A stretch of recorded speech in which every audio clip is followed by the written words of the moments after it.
Welcome back to Sportsbook Review Videos. One of the nice surprises, I think, early on in the AFC side of things here in the NFL has been the Buffalo Bills, a team that a lot of people seem to think could have some playoff odds this season. And from the sportsbooks right now, the Bills are plus 125 to make the playoffs, and it could be one of the last times you get anything above even money for this Buffalo Bills team to make the playoffs, because even though they have their flaws, even though they're dealing with some injuries right now to a couple of their main players like LaShawn McCoy and Sammy Watkins, who both look like they'll be sitting out here in week number 4, the Buffalo Bills' chances of making the playoffs here and getting a wild card spot in that AFC East, I think, are very high, and they start with their new young starting quarterback in Tyrod Taylor. Now, a lot of people forget he backed up Joe Flacco for at least, I think, 3 or 4 years in Baltimore before coming over to Buffalo and now being named the starter and playing extremely well so far through 3 games in Buffalo in a Buffalo uniform. Right now, Tyrod Taylor is third in yards per attempt behind only Ben Roethlisberger and Andy Dalton and above both Aaron Rodgers and Tom Brady so far this season.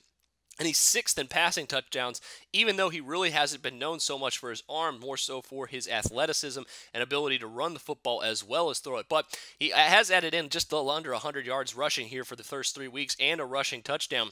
It makes this team really dynamic with what he's doing, and especially with how they've been running the football, which I'll get to in a second. This team looks like they have a lot of upside. But one of the main reasons they have so much upside is that bend and don't break defense, despite the fact that they are 28th in total defense so far to start the season. And the fact that their secondary here has been a little bit questionable. Only 13th in points allowed here, just under 20 or just over 22 points per game.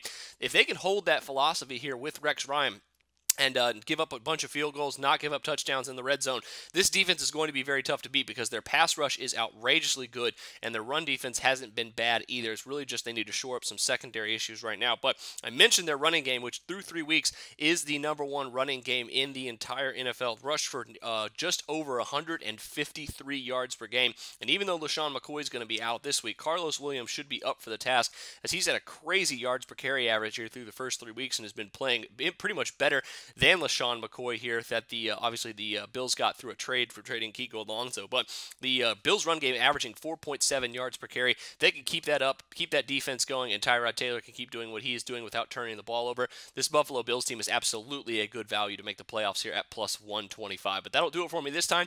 Make sure you check out a couple of my other plays coming out later today and tomorrow, including my prop betting picks for the weekend. But until then, for Sportsbook Review, I'm Jordan Sharp.